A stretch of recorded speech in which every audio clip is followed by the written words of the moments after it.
आपको सीधे ले चलते भुवनेश्वर। प्रधानमंत्री नरेंद्र मोदी क्या कुछ कह रहे हैं, सुनवाते हैं।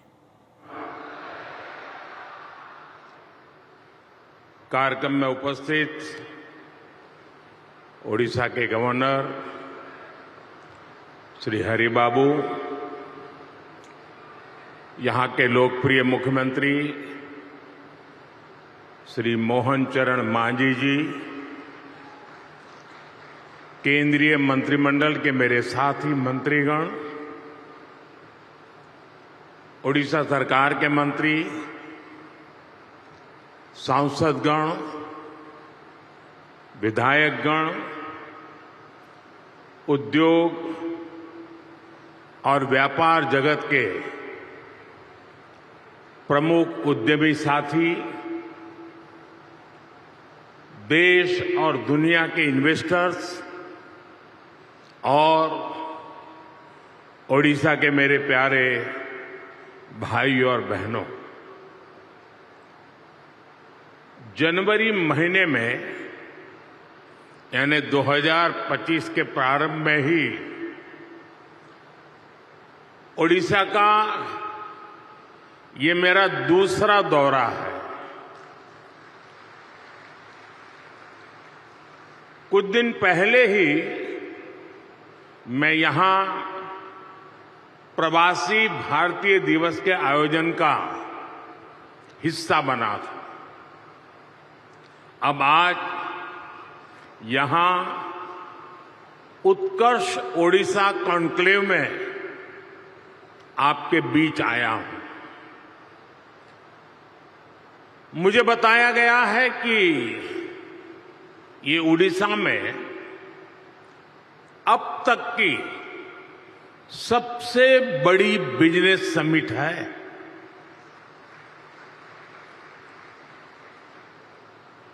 पहले के मुकाबले 5-6 गुना ज्यादा इन्वेस्टर्स इसमें पार्टिसिपेट कर रहे हैं। मैं ओडिशा के लोगों को, ओडिशा सरकार को इस शानदार आयोजन के लिए बहुत बहुत बधाई देता हूं। आप सभी का इस आयोजन में अभिनंदन करता हूं। साथियों, मैं पूर्वी भारत को देश के विकास का ग्रोथ इंजन मानता हूं और ओडिशा की इसमें एक बड़ी भूमिका है। इतिहास साक्षी है, जब ग्लोबल ग्रोथ में भारत की एक बड़ी हिस्सेदारी थी, तब पूर्वी भारत का अहम योगदान था। पूर्वी भारत में देश के बड़े इंडस्ट्रियल हब थे, पोर्ट्स थे, ट्रेड हब थे। ओडिशा की इसमें बड़ी हिस्सेदारी भी थी। ओडिशा साउथ ईस्ट एशिया में होने वाले ट्रेड का प्रमुख सेंटर हुआ करता था। यहां के प्राचीन पोर्ट्स एक प्रकार से भारत के गेटवे हुआ करते थे।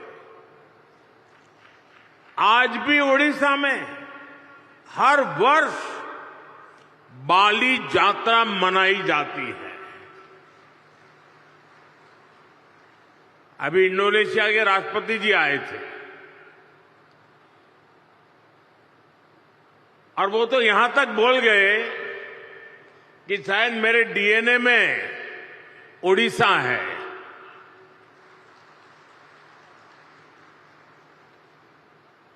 साथियों, ये ओडिशा उस लेगेसी को सेलिब्रेट करती है जो ओडिशा को साउथ ईस्ट एशिया से जोड़ती है। अब 21वीं सदी में ओडिशा अपनी उस गौरवशाली विरासत को फिर से रिवाइव करने में जुट गया है। हाल में ही सिंगापुर के प्रेसिडेंट ओडिशा होकर गए हैं। सिंगापुर ओडिशा के साथ संबंधों को लेकर बहुत ही उत्साहित है। आसियान देशों ने भी ओडिशा के साथ ट्रेड और ट्रेडिशन के कनेक्ट को मजबूती देने में दिलचस्पी दिखाई है। आज इस क्षेत्र में संभावनाओं के इतने द्वार खुल रहे हैं जितने आजादी के बाद पहले कभी नहीं खुले। मैं यहां उपस्थित हर इन्वेस्टर्स का आह्वान करूंगा और हमारे मुख्यमंत्री जी ने जो बात कही मैं इसको दोहराना चाहूंगा। यही समय है, सही समय है। ओडिशा की इस विकास यात्रा में आपका निवेश आपको सफलता की नई बुलंदियों पर पहुंचाएगा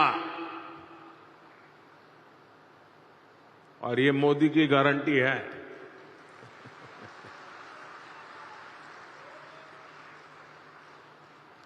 साथियों, आज भारत विकास के ऐसे पथ पर चल रहा है जिसको करोड़ों लोगों की एस्पिरेशंस ड्राइव कर रही है।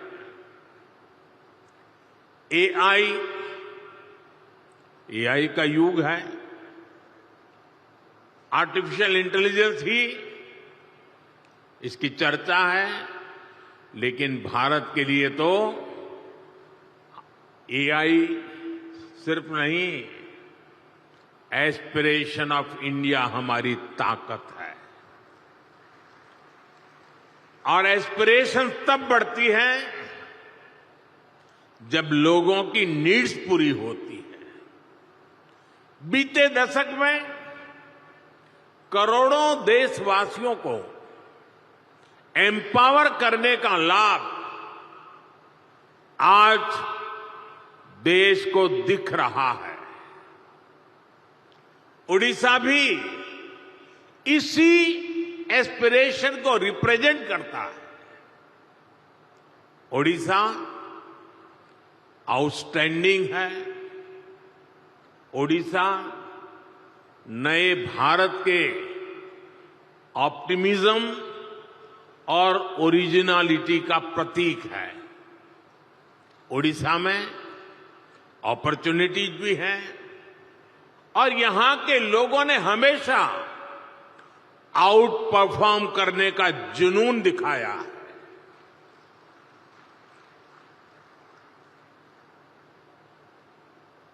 मैंने गुजरात में ओडिशा से आने वाले साथियों के कौशल, उनकी मेहनत, उनकी ईमानदारी को खुद अनुभव किया है। इसलिए आज जब ओडिशा में नए अवसर बन रहे हैं तो मेरा पक्का विश्वास है ओडिशा बहुत जल्द विकास की उस ऊंचाई पर पहुंचेगा जहां पहुंचने की किसी ने कल्पना तक नहीं की है। मुझे खुशी है कि मुख्यमंत्री मोहन चरण मांझी जी की पूरी टीम उड़ीसा के विकास को तेज गति देने में जुटी है। फूड प्रोसेसिंग, पेट्रोकेमिकल,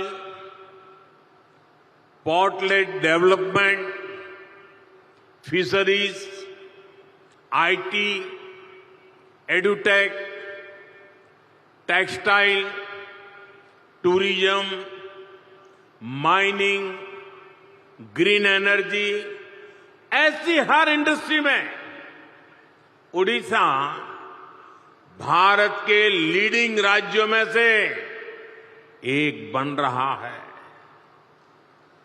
साथियों, भारत आज बहुत तेज गति से दुनिया की तीसरी बड़ी इकोनॉमी बनने की तरफ आगे बढ़ रहा है। $5 ट्रिलियन इकोनॉमी का पड़ाव भी अब ज्यादा दूर नहीं है। बीते दशक में मैन्युफैक्चरिंग में भी भारत की ताकत सामने आने लगी है। अब भारत की इकोनॉमी के विस्तार के दो बड़े पिलर हैं। एक हमारा इनोवेटिव सर्विस सेक्टर और दूसरा भारत के क्वालिटी प्रोडक्ट्स। देश की तेज प्रगति सिर्फ रॉ मटेरियल के एक्सपोर्ट पर संभव नहीं है। इसलिए हम पूरे इकोसिस्टम को बदल रहे हैं, नए विजन के साथ काम कर रहे हैं। यहां से मिनरल निकले और फिर एक्सपोर्ट होकर के दुनिया के किसी देश में पहुंचे, वहां पर वैल्यू एडिशन हो, कोई नया प्रोडक्ट बने और फिर वो प्रोडक्ट भारत में वापस आए। ये ट्रेंड मोदी को मंजूर नहीं है।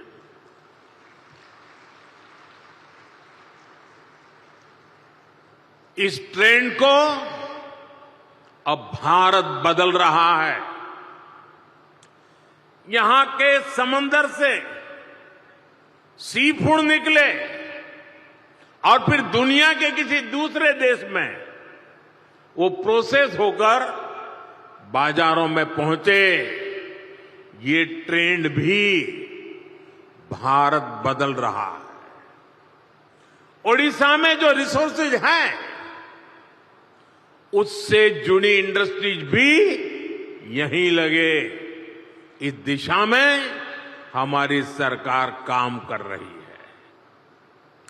आज का ये उत्कर्ष ओडिशा कॉन्क्लेव भी इसी विजन को साकार करने का एक माध्यम है।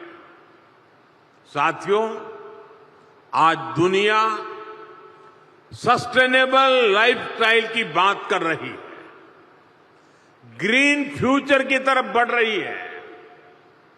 आज ग्रीन जॉब की संभावनाएं भी बहुत बढ़ रही है। हमें समय की जरूरतों और डिमांड के हिसाब से खुद को बदलना है, उसके हिसाब से ढालना है।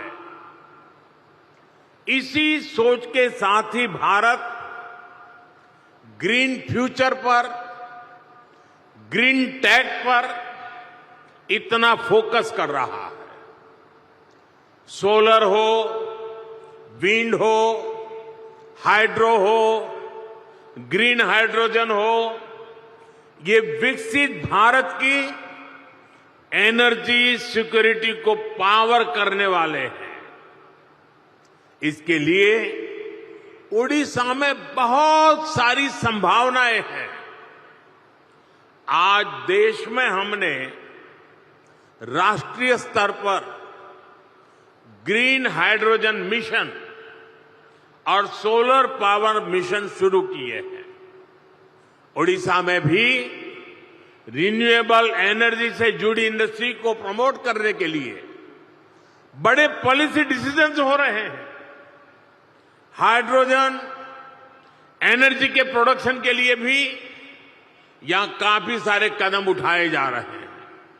साथियों, ग्रीन एनर्जी के साथ साथ उड़ीसा में पेट्रो और पेट्रोकेमिकल सेक्टर के विस्तार के लिए भी इनिशिएटिव लिए जा रहे हैं। पारादीप और गोपालपुर में डेडिकेटेड इंडस्ट्रियल पार्क्स और इन्वेस्टमेंट रीजन्स बन रहे हैं। इस सेक्टर में भी इन्वेस्टमेंट के लिए बहुत अधिक संभावनाएं हैं। मैं उड़ीसा सरकार को बधाई दूंगा कि उड़ीसा के अलग अलग रीजन की संभावनाओं को देखते हुए वो तेजी से निर्णय ले रही है, नया इकोसिस्टम विकसित कर रही है। साथियों, 21वीं सदी के भारत के लिए ये दौर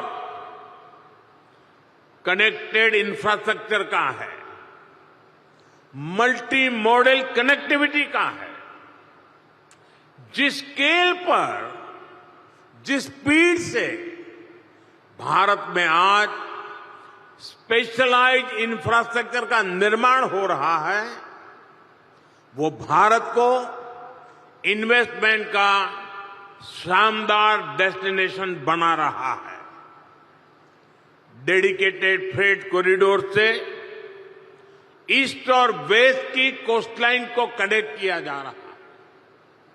देश का एक बड़ा हिस्सा जो लैंडलॉक था, उसको भी अब समंदर तक तेज एक्सप्रेस से मिलने लगी है, तेज एक्सेस मिलने लगी है। आज देश में दर्जनों ऐसे इंडस्ट्रियल शहरों का निर्माण किया जा रहा है जो प्लग एंड प्ले सुविधाओं से लैस होंगे। ओडिशा में भी ऐसी ही संभावनाओं को बढ़ाया जा रहा है। यहां रेलवे और हाईवे नेटवर्क से जुड़े हजारों करोड़ रुपए के प्रोजेक्ट चल रहे हैं। ओडिशा में इंडस्ट्री की लॉजिस्टिक कॉस्ट कम हो, इसके लिए सरकार यहां के पोर्ट्स को इंडस्ट्रियल क्लस्टर से जोड़ रही है। यहां पुराने पोर्ट्स का विस्तार के साथ ही नए पोर्ट भी बनाए जा रहे हैं। यानी उड़ीसा ब्लू इकोनॉमी के मामले में भी देश के टॉप के राज्यों में शामिल होने वाला है। साथियों, सरकार के इन प्रयासों के बीच मेरा आप सभी से कुछ आग्रह भी है। आप तेजी से बदलती दुनिया में ग्लोबल सप्लाई चेन से जुड़ी चुनौतियों को देख रहे हैं। भारत बिखरी हुई सप्लाई चेन और इंपोर्ट आधारित सप्लाई चेन पर ज्यादा भरोसा नहीं कर सकता। हमें भारत में ही एक ऐसी सशक्त सप्लाई और वैल्यू चेन बनानी है जिस पर वैश्विक उतार चढ़ाव का कम से कम असर पड़े। ये सरकार के साथ साथ इंडस्ट्री का भी बहुत बड़ा दायित्व है। इसलिए आप जिस भी इंडस्ट्री में हैं, उससे जुड़े एमएसएमईज को सपोर्ट करें, उनकी हैंड होल्डिंग करें। आप ज्यादा से ज्यादा युवा स्टार्टअप को भी सपोर्ट करें। साथियों, आज कोई भी इंडस्ट्री नई टेक्नोलॉजी के बिना ग्रो नहीं कर सकती। ऐसे में रिसर्च और इनोवेशन बहुत जरूरी है। सरकार देश में रिसर्च से जुड़ा एक बहुत वाइब्रेंट इकोसिस्टम बना रहा है। इसके लिए एक स्पेशल फंड भी बनाया गया है। इंटर्नशिप और स्किल डेवलपमेंट के लिए एक स्पेशल पैकेज घोषित किया गया है। इसमें भी इंडस्ट्री खुलकर आगे आए, सरकार के साथ मिलकर काम करे, ये सभी की अपेक्षा है। जितना बड़ा और बेहतरीन भारत का रिसर्च इकोसिस्टम होगा, स्किल्ड यंग पूल होगा, हमारी इंडस्ट्री को इससे सीधा फायदा होगा। मैं इंडस्ट्री के सभी साथियों, ओडिशा सरकार से कहूंगा कि आप सभी मिलकर यहां एक आधुनिक इकोसिस्टम का निर्माण करें। एक ऐसा इकोसिस्टम जो ओडिशा के एस्पिरेशन के साथ चले, यहां के नौजवानों को नए मौके दे। इससे ओडिशा के नौजवानों को यहां पर ही जॉब्स के ज्यादा से ज्यादा अवसर मिलेंगे।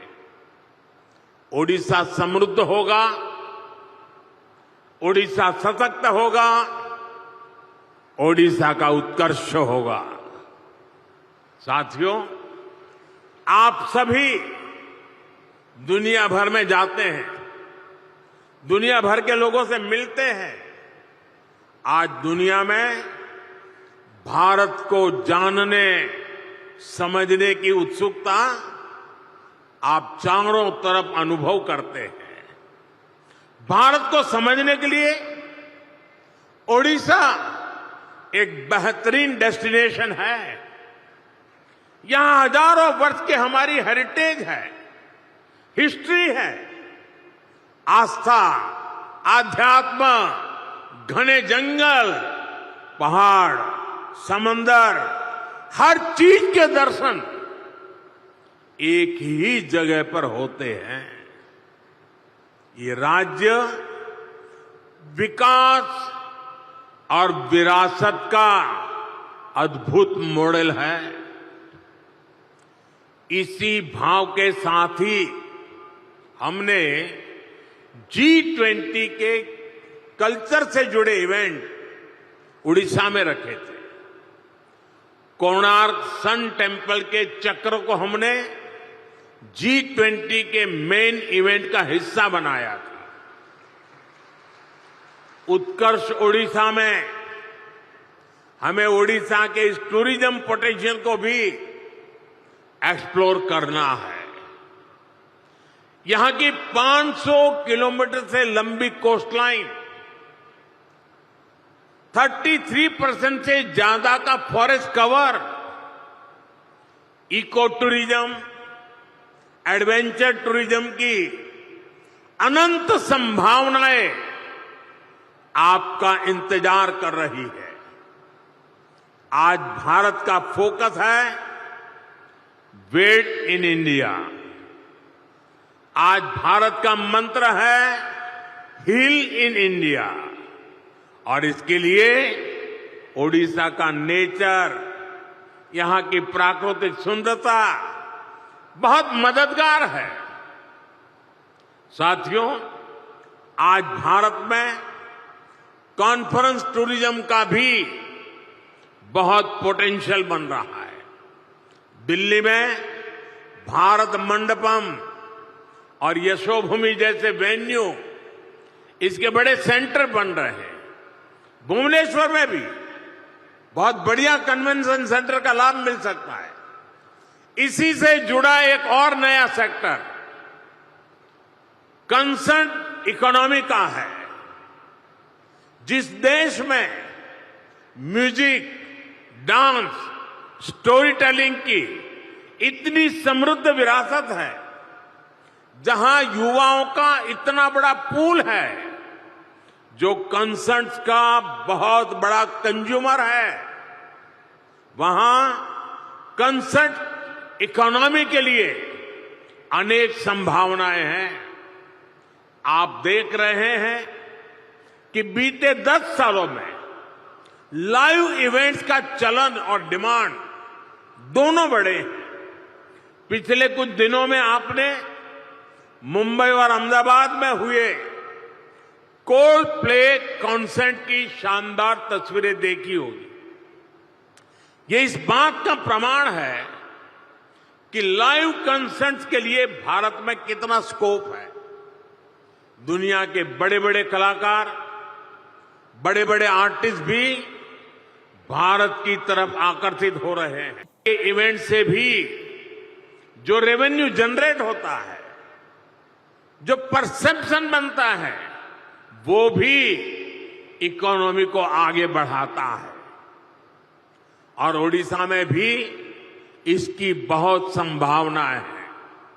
साथियों, विकसित भारत के निर्माण में ओडिशा की बड़ी भूमिका है। ओडिशा वासियों ने समृद्ध ओडिशा के निर्माण का संकल्प लिया है। इस संकल्प की सिद्धि के लिए केंद्र सरकार की तरफ से हर संभव सहयोग मिल रहा है। ओडिशा के प्रति मेरा स्नेह आप सब भली भांति जानते हैं। प्रधानमंत्री के तौर पर ही मैं यहां करीब करीब 30 बार आ चुका हूं। आजादी से अब तक जितने प्रधानमंत्री होंगे वो सब मिलाकर के जितनी बार आए होंगे उससे मैं ज्यादा बार ओडिशा आया हूं। ये आपका प्यार है। यहां के ज्यादातर जिलों में जा चुका हूं। मुझे ओडिशा के सामर्थ्य पर भरोसा है, यहां के लोगों पर भरोसा है। मुझे विश्वास है कि आप सभी साथियों का इन्वेस्टमेंट आपके बिजनेस और ओडिशा के उत्कर्ष दोनों को नई ऊंचाई देगा। मैं फिर एक बार इस शानदार आयोजन के लिए पूरे ओडिशा वासियों को, यहां की सरकार को बहुत बहुत बधाई देता हूं, धन्यवाद देता हूं। और जो महानुभाव उड़ीसा में संभावनाओं को तलाश रहे हैं, मैं उनको विश्वास दिलाता हूं, उड़ीसा सरकार और भारत सरकार पूरी ताकत से आपके साथ खड़ी है। फिर एक बार आप सबको बहुत बहुत शुभकामनाएं, बहुत बहुत धन्यवाद। ओडिशा सरकार नया इकोसिस्टम बनेगा और इसी के साथ भारत तीसरी बड़ी इकोनॉमी बनने की ओर पीएम नरेंद्र मोदी ने संबोधन के दौरान तमाम बड़ी बातों का जिक्र किया।